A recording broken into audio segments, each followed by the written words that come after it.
God's name is more powerful than any disease you can name tonight. You might have received a horrible report from the doctors and told you your disease is incurable. But you know what?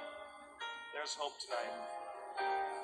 There is hope because God's promised that He would heal us. I want you to put His word on your lips tonight. Sing His word back to Him.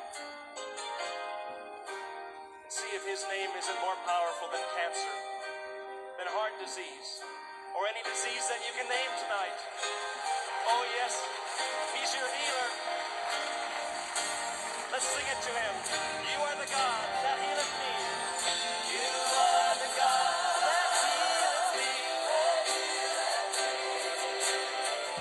You are the Lord, my healer. You sent your word and you healed my disease.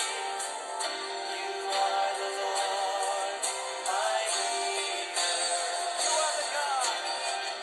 You are the God that healeth me. Oh, you are the Lord. You are the Lord, my healer. You sent your word and you healed my disease. You are the Lord, my healer. You sent your word and you healed my disease. You are the Lord, my healer.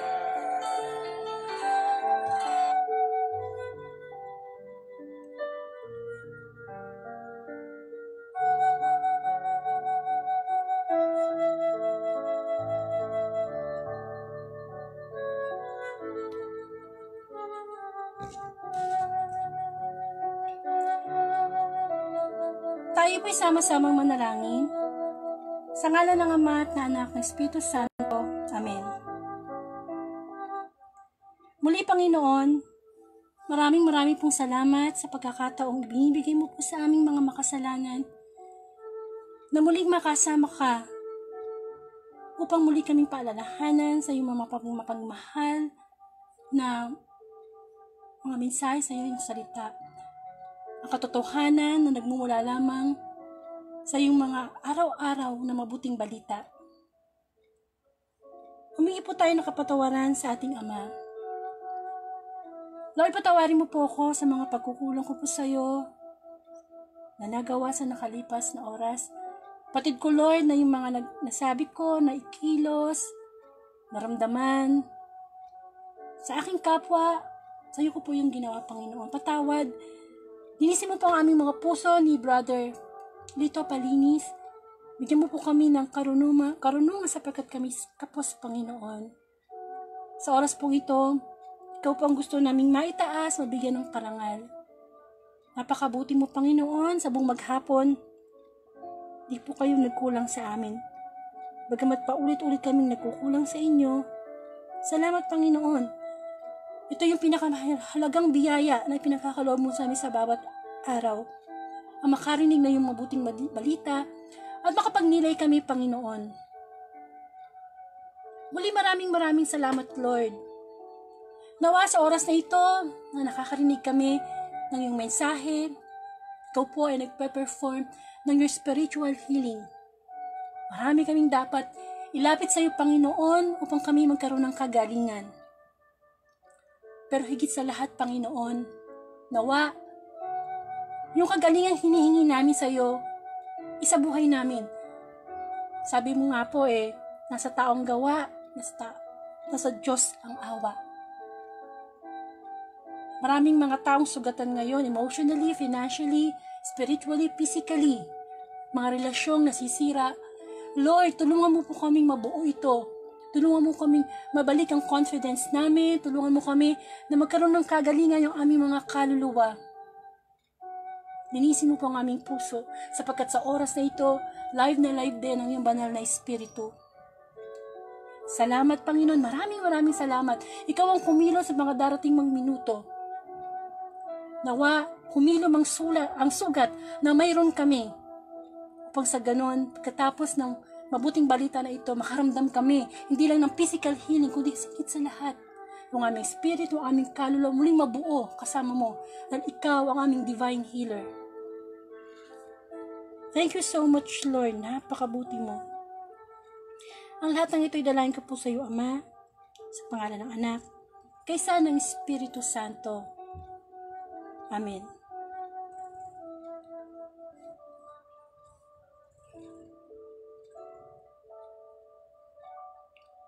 Bigyan po natin ng parangal ang mabuting balita.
Mga kapatid, ang mabuting balita ayon kay San Marcos. Papuri sa iyo, Panginoon.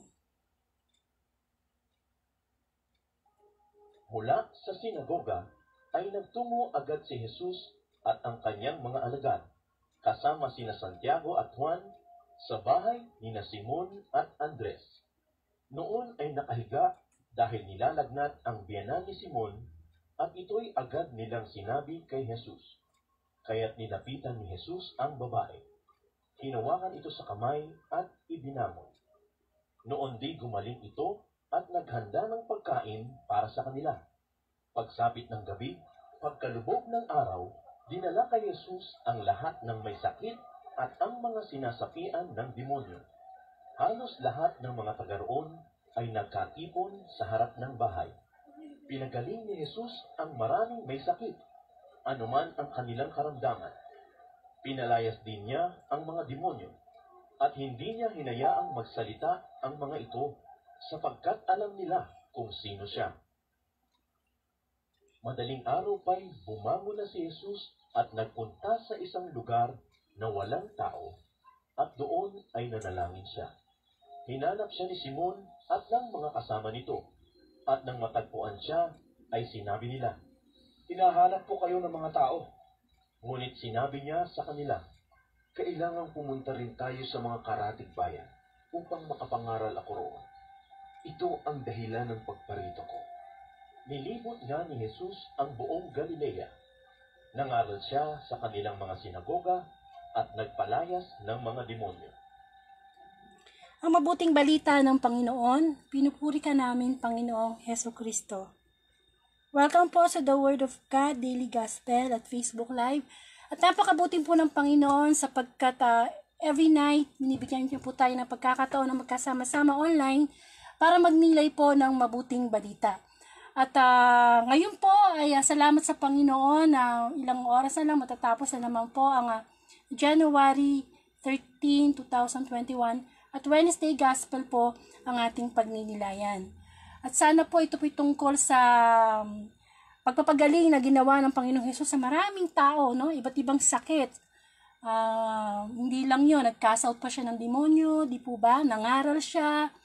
So, ang Panginoon po talaga ay nagpapakita na magandang halimbawa mula nung pa sa panahon niya hanggang sa panahon po natin. At lahat po tayo ngayon wounded. Di po ba? Hindi lang sa physical, emotional, financial, spiritual, higit sa lahat. Kaya kailangan po tayo ay laging lumapit sa Panginoon sapagkat ang Panginoong Diyos, ang Panginoong Hesus, ang ating divine healer. At dapat lang po na kapag tayo lumalapit sa Panginoon, tayo po humihingi muna ng kapatawaran upang sa ganun po yung ang pag-flow po ng banal na espiritu ay tuloy-tuloy po sa atin. At ngayong gabi po ay makakasama natin si Brother Lito Palinis, na kung saan ay siya po ay may gift po siya ng healing. At after po niyang magnilay sa Wednesday Gospel, sama-sama po tayong magkakaroon ng live healing sa Facebook. Upang sa ganun, kung masakit ang ulo niyo, may lagnat kayo, anything, no? Basta seryoso lang, maniwala lang kayo, manalig kayo na tayo gagaling sa pangalan ng Panginoong Hesus, gagaling po tayo. So, try po natin siyang kontakin. At sa oras pong ito, ayan po sana po maganda ang signal. So, kinukontak ko na po siya. Sa buhay po natin ngayon, kung di po tayo lalapit sa Panginoon, alam naman po natin na hirap magkasakit ngayon. Ay, magandang gabi po, Brother Lito. Ayan. Ayan. So, magandang gabi po, Brother Lito. So, ngayon po ay pagninilayan natin yung Wednesday Gospel po, no? So, pwede na po kayong mag-umpisa. Kayo po wala. Pwede na po? Opo, sige po, nakalive na po tayo. Naririnig niyo po ako? Opo, sige po, naririnig po. Pagpalang gawin po sa lahat, minsan pa po ay patuloy na binabahagi sa atin ng Panginoon ang kanyang banal na pangako na kung saan pinakamarami ang pangako ng kagalingan. Nakita natin ang mabuting balita na kung saan doon mismo ay pinagaling niya ang lahat ng may mga karamdaman. Anuman ang kanilang sakit, pinamot niya agad. Kaya po, tingnan natin mabuti sa panahon ng pandemya, sa panahon ng virus. Pag pinalita ang virus, maraming naahawa. Pero pag pinalita ang salita ng Diyos, marami pong gumagaling. Amen. Kaya nga po, sabi nga po ng Santiago chapter 5, verse 13 to 16, may tiisip ba ang sino man sa inyo? Manalangin siya, may nagagalak, umawit ng papuri sa Diyos. Mayroon bang may sakit, patawag ng mga matatanda ng iglesia upang ipanalangin siya at pahiran ng langit sa pangalan ng Panginoon. At sa pagaling ng mga may sakit, dahil sa panalangin, may pananampalataya. Panalangin, may pananampalataya. Kaya nga po, napakalaga. Bukod sa prayer, yung faith ay kailangan nandun din. Hindi po pwedeng magkahiwalay. Panalangin, may pananampalataya. Sabi doon, ibabangon siya at ibabangon siya ng Panginoon at patawarin kung siya nagkasala. Kaya ipagtapat ninyo sa inyong kapwa ang inyong kasalanan at ipanalangin ang isa't isa upang kayo'y gumaling. Kaya nga po, humingi tayo ng panalangin sa iba, lalo yung mga binisakit, para tayo'y daluyan at sangkapanin ng Panginoon. Upang kayo'y gumaling, malaki ang nagagawa ng panalangin na matuwid. Kung titignan natin, mga kapatid, bilang lingkod at bilang naglilingkod, isa sa pinaka-sikat na talata ng Biblia doon sa verse 16, 17, 18, ang sumampalatay magtatagay ng tanda. Sa pangalang ko iba't mapalaya sila ng mga demon. Sa makatid sa mabuting balita, sa isa po ng mabuting balita o gospel, nagpalaya siya ng mga demon. Sabi rito, magsasalita sila ng ibang wika, sila'y hindi maaanin. Sa kapatid, bakit po sinabing di maaanin? Dahil nasa atin ang Diyos. Protection tayo ng Diyos. Siya ang bahala, lumaban sa panas. Tayo po'y galing lamang kasangkapan. Lumapot man ang asa ng landasan at gagaling ang mga misakit ng mapatungan ng kanyang mga kamay. Tandaan natin, nung palang malinaw na si Jesus ang nagpapagaling sa lahat ng uri ng sakit na karamdaman.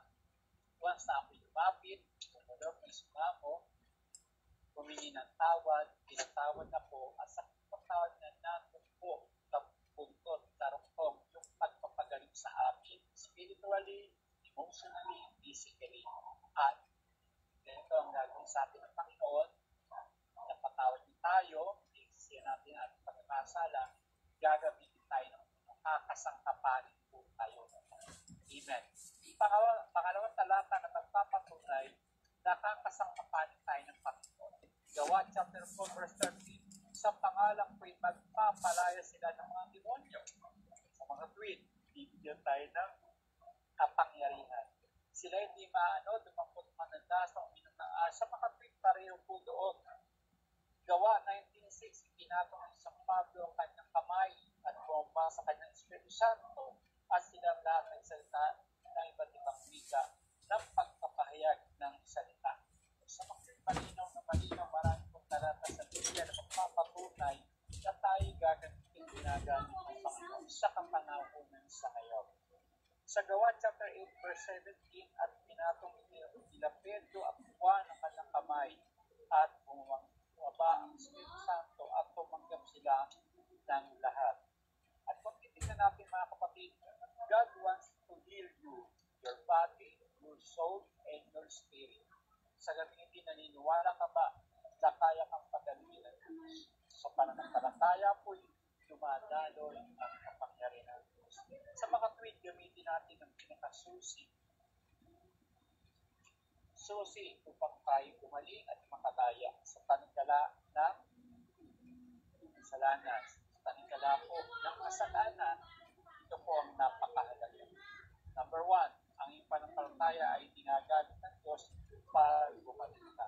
Sa mga tweet, faith is the key to healing. Yung po, malinaw na malinaw, pananampalataya po ang magpapagaling sa iyo. Pangalawa, ang pananampalataya ay mahalaga sa mapagpapaya. Sa makatwid, pananampalataya, buong puso, buong gusto po tayo. Instant ang kagalingan sa ibigay sa iyo sa Panginoon. Matthew 30. Pangatlo, ang Diyos ay gumagamit ng pananampalataya ng iba para gumaling. Sa makatwid, sabi kanina pa, yung pananampalataya ba, yun ang ginagamit ng Panginoon para yung hinihiling kagalingan, kalakasan, kapatagan at katagumpayan ay mapasakay sa mga tulitas ang tapat. Tataka ka po, nasa bilis tayo, tayong lahat, ibig. Bakit ganun? Minsan tayo ang nagkakasakit, kaya tayo nagkakapag-pray over, tayo ang nananalangin, dumudulong sa Panginoon para sa iba natin kapatid ng mga sakit at karandahan. Ito po yun. Para sa akin, ikaw at ako ang ginagamit ng Panginoon para sa kagalingan ng iba. Halimbawa, ang tungkol po, pag nagkasakit, hindi na kayang pagaling ng sarili. Hindi ko po, pinakamahalaga po yun. Kasi ang tao, akala, tao rin nagpapagaling sa kanila. Pinakasangkapan lamang. Malinaw na malinaw, si Yahweh is the great healer. Amen. Jesus is the best healer. Malinaw na malinaw po yun. Yahweh is the great healer, is the best healer. Best doctor. Panlima, ma-influensya ang espiritu ng katawan. Ito po. Bakit po ngayon ang dami nasa kinakain? Natalangin ko na yata. Kailangan po self-control tayo. Pag sinabing bawal ang pagkain, tikma tayo gusto natin. Kasi pag tinikman natin, may tendency doon, magkasakit ako. Kaya nga po doon, self-control, isang bunga ng Espiritu Santo po yun. Yung pagpipigil sa gusto. Pwede naman po tikman, pero iba yung tikim sa kain. Kaya nga po doon sa Ecclesiastes 27:10, sabi ng anak ko, sa bubuhay mo, lalo mo alagaan ng sarili o ng pagkain makatipid sa iyo. Hindi lang ng pagkain ay makabubuti sa lahat ng tao. Nakapagkakasakit ang pagkain ng natin. Katakawan ay nauwi sa siya.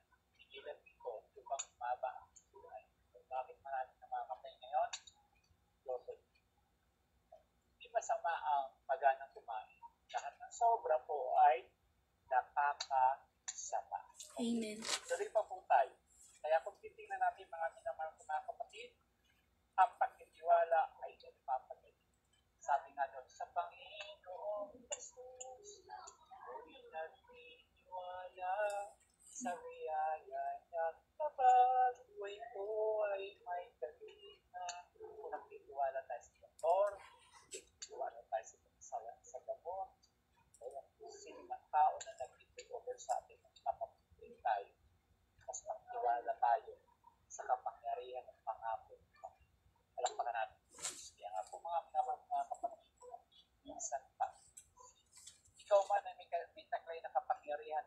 magpagaling sa iyong sarili.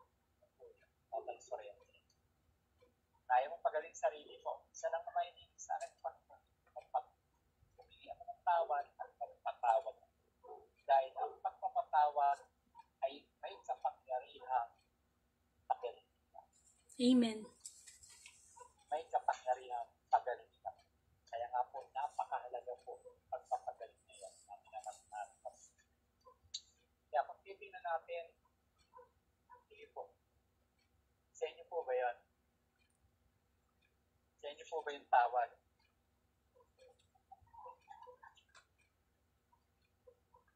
Sa inyo po ba yung tawag na yan? Hindi po sa akin. Bakit po, may tumatawag ba? May tumatawag po, Nancy. Wag niyo lang po wala po sa akin. Wag niyo na lang pansinin, tuloy-tuloy na lang po kayo. Ay, wala din po sa cellphone po eh. Anyway, tuloy na lang po tayo. Baka ano lang yan. Prayer intention, kailangan natin na patuloy na lumapit, dumulog, magsumamo sa Panginoon. Tatlong bagay, faith is about trusting God. Faith is the key to heal. And faith is response to God's love. Kaya nga po, napakalaga, faith is a response to God's love. Dahil sabi nga doon, the power of God, the healing love of Jesus, sa mga pinyong pagpapagaling niya, ang pinuungan niya ay pagmamahal. Inuulit ko po, pananampalataya. Faith is about trusting God. Faith is the key to heal, and faith is response to God's love. Yun po yung tatlo ng pinakamahalaga. Kaya kung po iniklian ang aking mensahe, marami pong bigay kasi ng panalangin. Kaya po mga kapatid, sa lahat po na nakatune sa FB na ito, kay Sister Angelica Dorte, ihanda po natin ating mga sarili para sa prayer message o prayer reading na gagawin natin ngayon. Saan ka man naroon, anuman ang nararanasan ay nararamdaman, nasa pagamutan ng tamad, kasi po may nanonood at may nakikinig sa atin na nasa balik ng karamdaman, nasa ospital, at marami rin po tayong mga kapatid na sumusubaybay sa FB Live nito. Kaya hiningi natin sa Panginoon sa oras ito na sumandaling manahimik tayo, muli nating damhin ang presensya ng Panginoon na kung saan muli siya kilos, gagalaw, at sinanahan sa atin. Let us be in the presence of the Lord sa oras. Amen. Close your eyes, open your heart, talk to Jesus. Maraming naman ang Spirit Santo. O dakilang Diyos, amin naman, hindi ka madami, hindi nakawa. Sa lahat ng ulit ng ating sabat. Hindi namin sa ito sapagkat kami alam mo ang puso. Kung saan kami nakikita, kung saan kami mayan, kung saan kami nagkakasal. O Ama, ako mo tulog sa iyo. Hinihingi ko na ito mo pinaulog ng ating papat ang ating pagkakaon. Lalo na po at ibis sa bahagi at papay na ating katawan na isang karamdaman sa oras. Nananampalataya po kami sa iyo kapangyarihan ng iyong anak sa Jesus at Panginoon na sinubo mo upang pagaling kami sa mga uri ng sakit, karamdaman at gawa ng kaaway kalaban. At sasabihin ito sa pamamagitan po ng kanyang mapaghiman ng kamay sa oras ito, Panginoon. Tulungan mo kami. Paghilugin mo ang aming puso. Paghilugin mo, Panginoon, ang bawat sakit, ang bawat hapdi na aming naramdaman. Lalo na, Panginoon, sa physical na karamdaman. Minsan, Panginoon, nararanasan namin na hindi namin kaya. Pero alam namin sa tulong mo, sa pangako mo, pinangahawakan namin, pinananaligtas mo. Hinihiling ko sa iyo sa pamagitan ng Banal na Espiritu at ng Manabit Maria na sa oras ito, inaaniya ka namin mula sa aming puso. Dumaloy ka. Lord Jesus, come before you. Yes, I am. I'm sorry for my sin. I repent my sin. Hallelujah. Please forgive me. In Jesus' name, In Jesus' name. I forgive all other sins for what they have done against me. I renounce Satan, the evil spirit, and all this world. I give you my entire self. Lord Jesus, now and forever. I invite you to my heart and my life, Jesus. I accept you as my Lord, my Savior. God and Savior.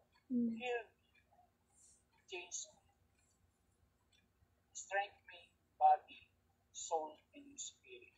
Hallelujah.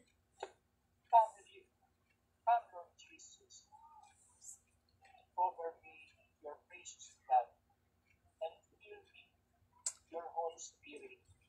I love you, Jesus. I praise you, Jesus. I thank you, Jesus. I shall follow every day of my life. Mary, Mother of God, Queen of Peace, an angel and saint, please help me. Say this prayer faithfully, no matter how you feel. When you come to the point, you say something. This is the word. Will be with all your heart. Something good spiritual will happen. You will experience Jesus, and He will change my life in every special way. You will see Jesus. Hallelujah. Jesus. Sa oras ito, dumadali ang kapangyarihan ng Panginoon. Tanggapin mo ngayon ang kagalingan ng pangako, kalakasan, katatagan, patatapayan. Get out in the name of Jesus. Lumayas ka sa ating mga katawan, sakit, kainaan, kalungkutan, depresyon, stress. Hindi kailangan ng aming katawan. Sapagkat ito ang Espiritu ng Diyos. Dito nananahan ang kanyang Espiritu. Ang katawan namin ito ay templo ng Espiritu Santo. Wala kang karapatan sa pangalan ng Jesus. In Jesus' name. Lumayas ka sa lahat ng uri ng sakit na karamdaman. Salamat pag-uri nila sa lahat po sa araw-araw pagbabay kasi talaga nakakapagpagaling sa bawat isa. Pagpapagaling at nagalingan sa spiritual na financial, material things sa lahat ng Panginoon. Total healing in Jesus' name. In Jesus' name.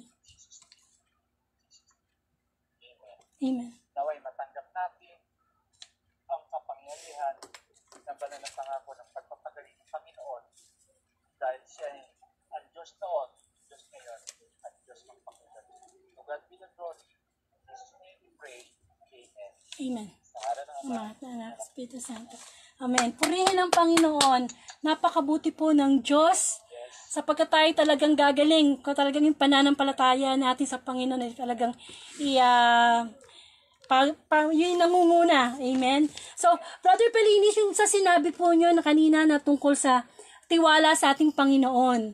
Di po ba, ang hirap talagang gumaling kapag wala kang tiwala doon sa nilalapitan mo, di po ba?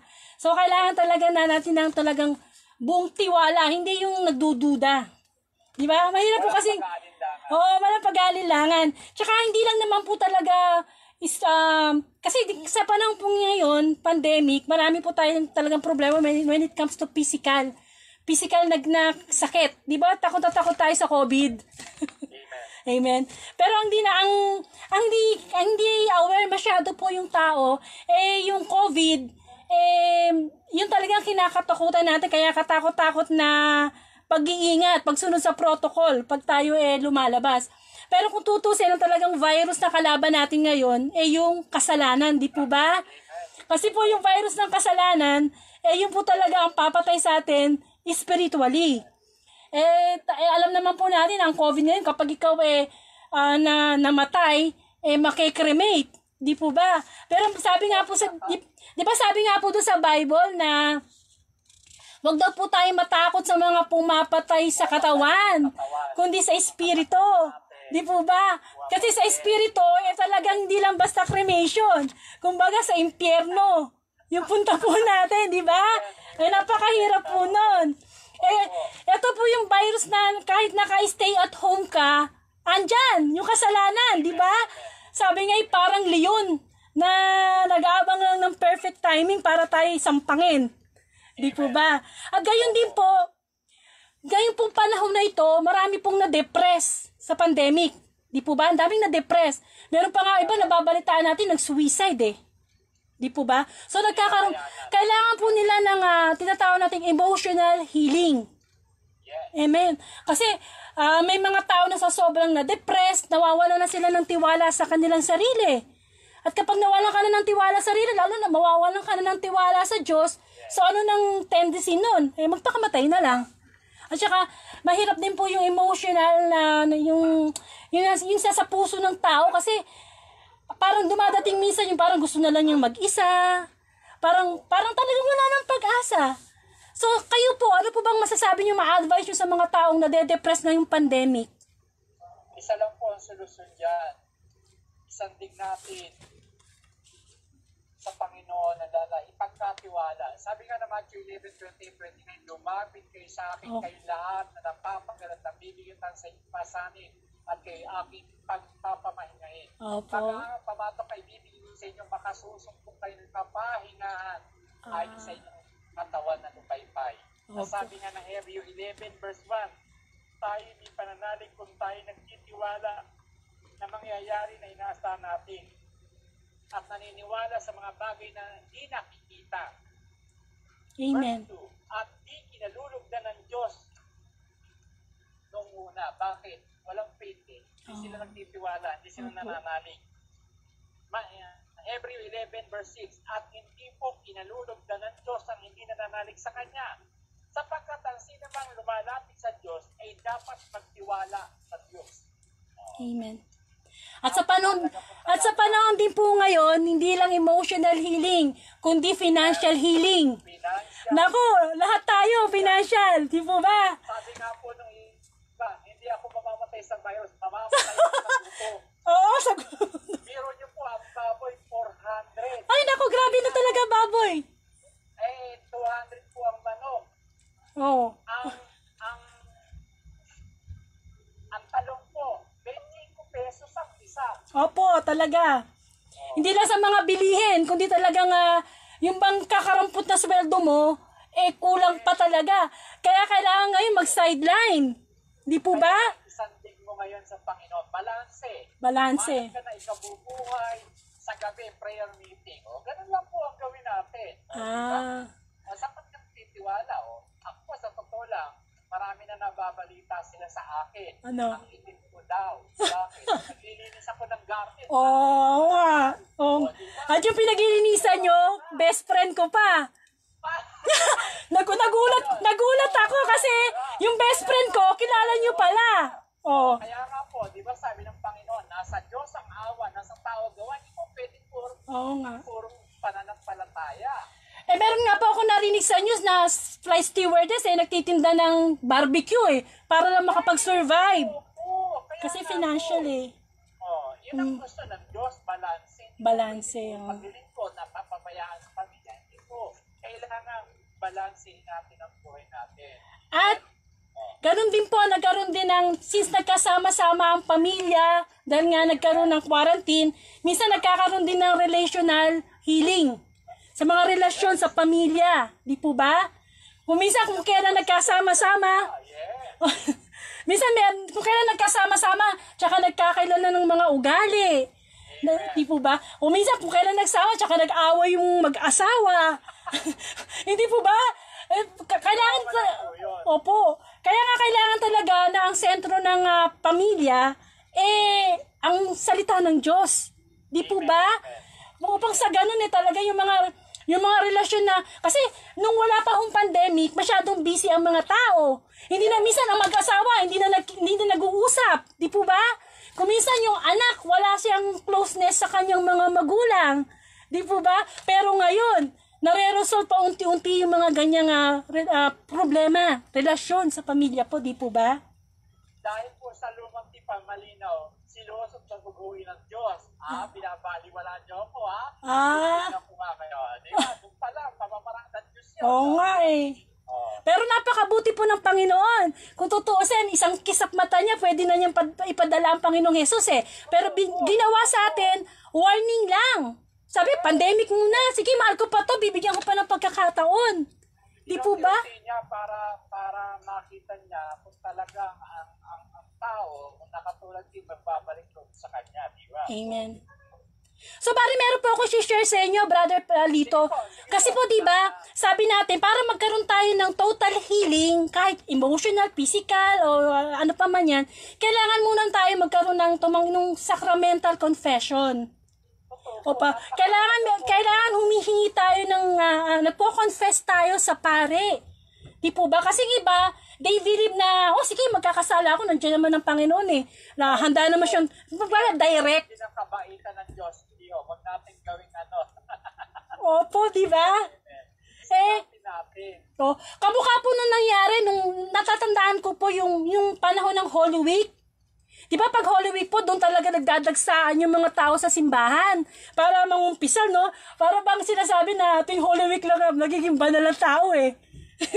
Wag po magagalit talaga yung iba, bato-bato sa langit, samain pagbukulan o mabago. Dahil kasi nga po, front lang nila yun.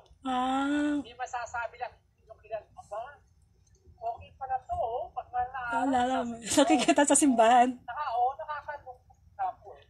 Sa bagay, ang Panginoon lang nakakalam ng puso natin. Pero, baka marami pong hindi nakakalam kasi mismo, meron po ako kasi nga nakausap na pare, ang sabi niya, wag daw po tayo tatanggap ng communion kung tayo po ay nasa mortal sin. Halimbawa, hindi naman kayo kasal sa simbahan, wag daw po tayo kukuha ng communion. Tama po ba yun, di ba? Kasi po, syempre, hindi kayo kasal, pumapasok po yun sa pangangalo niya. At saka sabi pa nun, pagka daw din nga, hindi kasal sa simbahan, huwag din daw po munang confess. Kasi magko-confess ka, tapos pagbalik mo, doon ka pa rin sa kinakasama mo. So, nakalinawin po natin ng konti, hindi yung benta ng Santo Papa, Cardinal Obispo, ang sakramento. Nandiyan na po yan. Opo, nandun na po. Wala pa Biblia, nandiyan na po yan. Opo. Dahil po nakatutok ang tao, punta ka mga umisal sa pare, makasalanan. Yun nga binabato sa ating Katoliko eh. Ang mahalaga, yung kasalanan ko, mapatawad ng Diyos. Yun lang naman representative eh. Opo. Diba? Representative lang ang pare, kinasangkapan lang. Opo, kasangkapan lang. Hindi po pwede i-diretso mo yung pagkakasala. Paano kung mapapatunayan na pinatawad ako ng Diyos? Hindi, ikaw na naman sabi sa sarili mo, pinatawad na ako ng Diyos. Kaya nga po, pag sinabi, halimbawa, dumiretso po ako doon na Ate Angelica. Siguro pinatawad na ako ng Diyos. Hindi ko alam. Siguro Pero doon, makikita nyo, pati ang mga pare ng isang po yan. Opo. Nangungupisal din po sila. At saka nakakatakot po kasi, hindi ba halimbawa, nasa state of sin ka, tapos bigla kang mamatay. Di po ba? Hindi ka mukha nung talagang aware ka sa kasalanan mo, humihingi ka ng tawad sa Panginoon, nangungumpisal ka. At least, anytime na kunin ka ni Lord, nandun yung kanyang grace. Di po ba? Bago nga daw po tayo lagutan ng hininga, pasabit man lang natin, kahit hindi sa pare, papatawad. Ano nangyayari? Patay. Patay. Kailangan mo sabit mo, kahit hindi sa pare, Papatawad. Patay. Ayan ang kalungkot po, patay. So, sa buhay po pala natin ngayon, kailangan tingnan natin lahat yung aspeto na pwedeng pagalingin ng Panginoon. Pero kailangan po natin ng cooperation, di po ba? Kasi ang nangyayari po ngayon, tarang dasal lang na tayo, Lord, pagalingin mo ako, pag ganito, ganyan. Tapos, hindi naman po tayo kumikilos. Wala po mangyayari, di po ba? Saan po ba nang gagaling? Ano ba pinagmawalang pagkakasala? Yung hindi pagpapatawad. Una, kasalanan. Ay, oo. Pagpapatawad. May tamis po ako dyan eh. Una, yung pagkakasala ko, kaya ako nagkakasal. Pangalawa, yung hindi pagpapatawad. Libutin mo ang buong daigdig. Wala kang mabibili ng gamot sa sama ng loob. Ay, tama po yun, oo. At saka kahit saang mall ka pumunta, hindi ka makakabili ng peace of mind. Yes. Di po ba?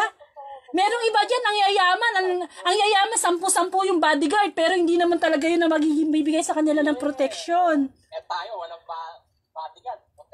protection. Ayun nga eh. Yung divine healer natin, hindi na kailangan bayaran ng fee eh.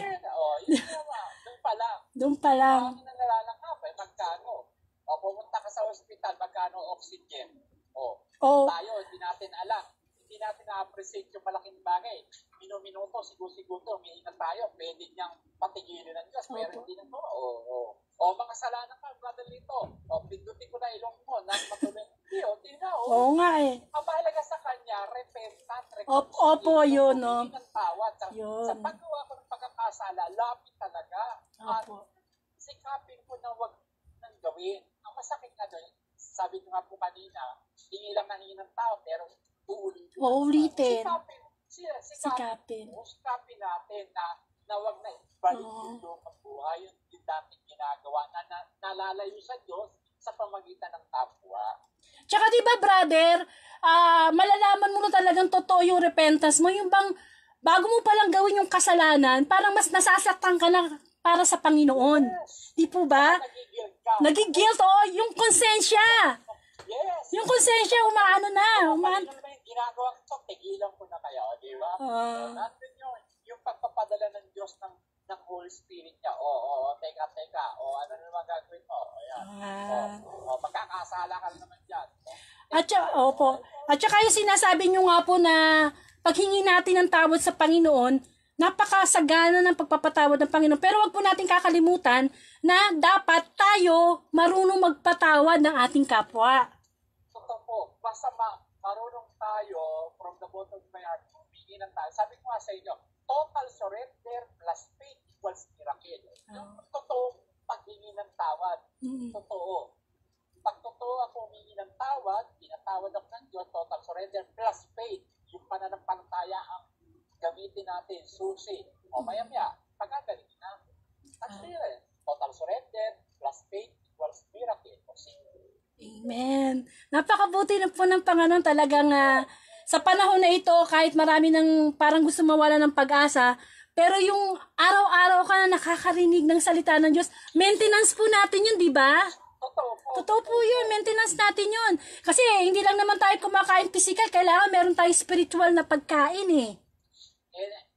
Na-encounter nga po ako isang preacher 28 lang yata siya, kung 30, nag-maintenance na siya. Ano pa ako nangyari, brother? Aga pa. Opo. Sabi ko, tingnan natin mabuti. Una, tinutulungan tayo ni Lord. Dapat, maging lakas tayo sa iba. Kaya nga po ako pag nagkakasala kaya hindi muna ako tumatanggap ng preach, lalo pag nagpapa-pray over.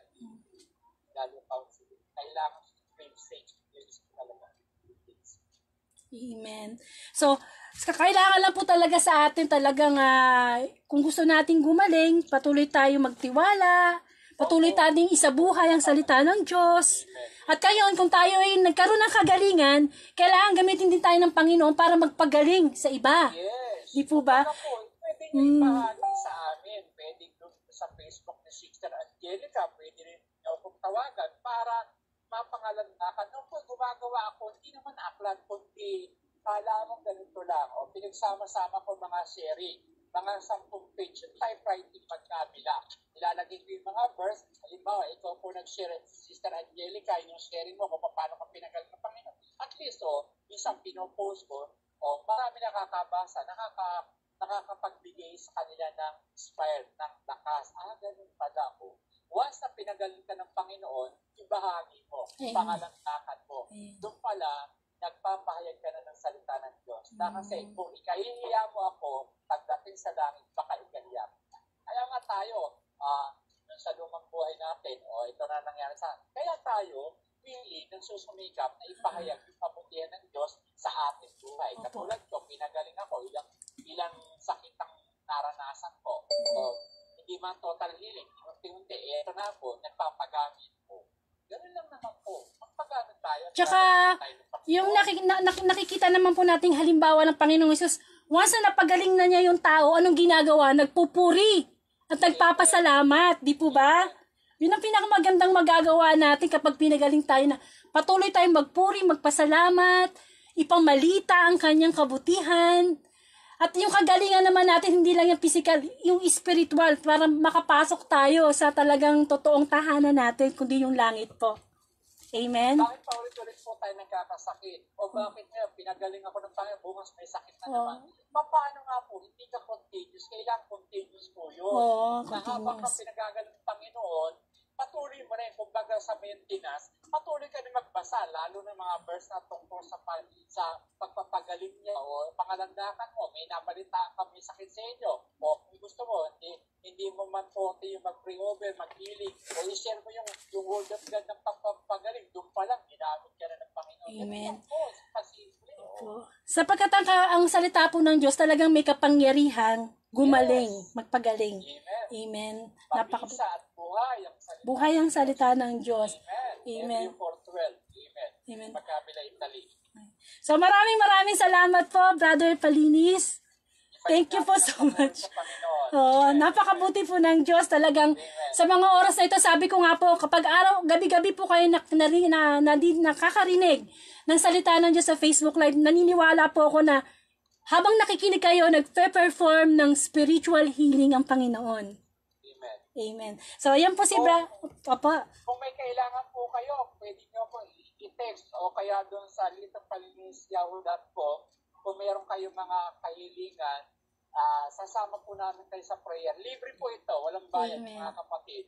At once na pinagaling kayo, pinagpala kayo, share nyo naman sa iba para ang salita ng Diyos ay mabahaginan ng bawat isa. Maging kasama, maging instrumento tayo ng Panginoon. Maraming po salamat, Sister Angelica, sa walang sawang pagtitiwala sa akin. Okay, so yan po si Brother Lito Palinis. Thank you so much po sa uulitin. Alam ko namang lagi kayong handa pagdating sa Panginoon. Amen. Amen. Amen. So, yan po. So, ngayon po, ako ay magkaroon po tayo ng closing prayer. At sa pag-pray po natin, ipanalangin natin sa Panginoon na yung kagalingang hinihingi po natin sa ating buhay ay magkaroon ng katuparan sa pamamagitan ng pagbibigay natin ng buong tiwala. Sa ngalan ng Ama at Anak na Espiritu Santo. Amen. Muli, Panginoon, maraming pong salamat sa patuloy mong pagbibigay sa amin ng pag-asa. Yes, Lord, marami kaming dinadamdam sa buhay namin ngayon. Maraming parte sa buhay namin na kailangan namin ng emotional healing, financial healing, relational healing, physical healing, spiritual healing. Pero lahat ng iyong Panginoon ay kaya mo ipagkaloob ng walang bayad. Sapagkat sa iyo lang, Panginoon, nanggagaling ang isang napakalakas na kapangyarihan ng pagpapagaling. Lord, patuloy mo kaming hipuin na sa kabila ng mga dinadanas namin sa pandemic na ito ng mga karamdaman, sa lahat ng aspeto ng ating buhay, ikaw ang aming divine healer. Ikaw ang magpapagaling, magbibigay sa amin ng peace of mind, magbibigay sa amin ng pagtitiwala ng pag-ibig, Panginoon. Maraming pong salamat. Patuloy ko rin pong idinadalangin ng aking pamilya. Bigyan mo po kami ng healing sa mga bagay na kulang pa kami, Panginoon.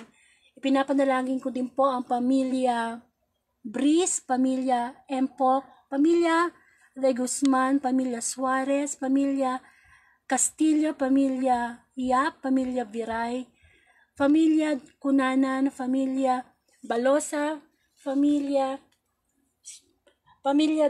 De La Cruz at De Guzman, at lahat po ng Facebook friends ko po.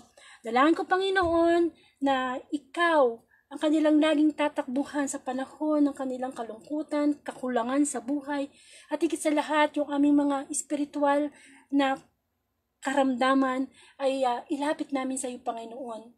Ngunit sa paglapit namin sa iyo, Panginoon, kami makiisa na gawin din kung ano ay inilalapit namin kagalingan sa iyo, Panginoon.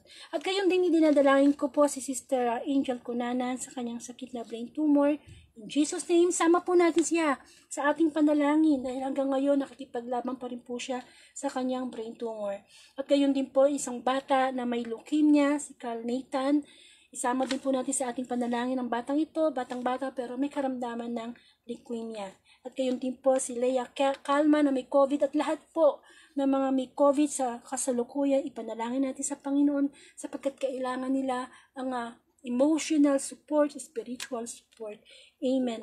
At gayon din po, idinadalangin ko po ang buong mundo, lalo na po ang bansang Pilipinas, na sana po patuloy pa rin po nararanasan namin ng mga hirap na dulot ng pandemic, pero bigyan niyo po kami ng positibong pag-iisip na makita pa rin namin ang positibo sa mga nangyayari sa pandemic na ito.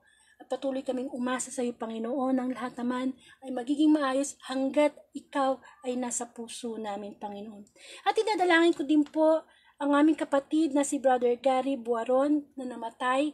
Lord, naging lingkod mo siya, Panginoon. Dalangin namin na siya'y patuloy mong alagaan hanggang sa kabilang buhay. Tanggapin mo siya sa iyong kaharian, Panginoon. At gayon din po, lahat ng mga taong namatay, ang aking nanay, Coronasyon Dorde, patuloy mo po siyang tanggapin sa iyong kalangitan. Napakabuti po niyang ina. At gayon din po lahat ng mga taong kinuha mo na, Panginoon. Nawa, ang kanilang kamatayan ay maging aral din sa aming mga buhay pa, na kami patuloy na magbalik loob, may chance pa kami para maging new creation, upang sa ganung anytime na kunin mo kami, or anytime Jesus will come na parang magnanakaw, handa ang aming kaluluwa, ang aming espiritu na humarap sa araw ng paghukom, na nandoon, na kampante kami, na kami iyong tatanggapin sapagkat kami sumunod sa iyong kalooban. Manalangin po tayo, isang panalangin itinuro sa atin ng Panginoon. Manami, sumasalangit ka, sambahin ang ngalan mo, mapasa amin ng kaharian mo, sundin ang loob mo dito sa lupa para nasa langit. Bigyan mo po kami ng aming kakanin sa araw-araw at patawarin mo po kami sa aming mga sala para ng pagpapatawad namin sa nagkakasala sa amin. Huwag mo po kaming pahintulot sa tukso, sadya mo po kami sa lahat ng masama. Amen. Sa ngalan ng Ama at ng Anak ng Espiritu Santo. Amen. Amen. So, konting announcement po. Ito po, ito po sa mga bagong ngayon lang po na nakakanood o nakakinig ng The Word of God Daily Gospel. Ito po ay alas 8 ng gabi, araw-araw po. So, 365 days po kung loloobin ng Panginoon ay inyong lingkod na si Sister Angelica Dorde. Habang tayo po ay nabubuhay at may Facebook Live, tayo po ay magpapagamit sa Panginoon upang kahit man lang sa online, since sa pandemic ngayon, bihira pong face-to-face, magnilay po tayo ng salita ng Panginoon. Ito na po yung pinakamahalagang ayuda ngayong pandemic. Hindi po yung mga sardinas, hindi po yung mga noodles. Ito po ang ayuda na gusto ng Panginoon na araw-araw po nating tanggapin. No? Ganyang kabuti ang Panginoon at pinagtsatsagaan tayo. Huwag nating sayangin ang bawat oras na ibibigay sa atin ng Panginoon. Sabi nga ni Lord, hindi the quantity of time, but the quality of time na ibibigay natin ng buo ang ating puso sa Diyos. At bukas po, January 14, 2021, sama-sama po tayong muling makinig, manilay na salita ng Panginoon at makakasama po natin si Brother Jaramillo. And ayun po, sana po i-share niyo po itong gospel, ito pong Wednesday gospel sa inyong timeline. Isa po to sa mga way na pagsunod natin sa Great Commission. Malay nyo, yung mga Facebook friends nyo, meron diyang andaming dapat i-heal. Emotional, financial, spiritual, higit sa lahat. Ay nakarinig ng Facebook Live. Di po ba? Di naging instrumento kayo ng Lord para gumaling po sila. Amen? So maraming pong salamat muli. Huwag po natin kalimutang magdasal at ipanalangin natin sa Panginoon, humingi tayo ng tawad, no? At gawin na po nating habit ang pakikinig ng salita ng Panginoon. Sa Diyos po ang papuri.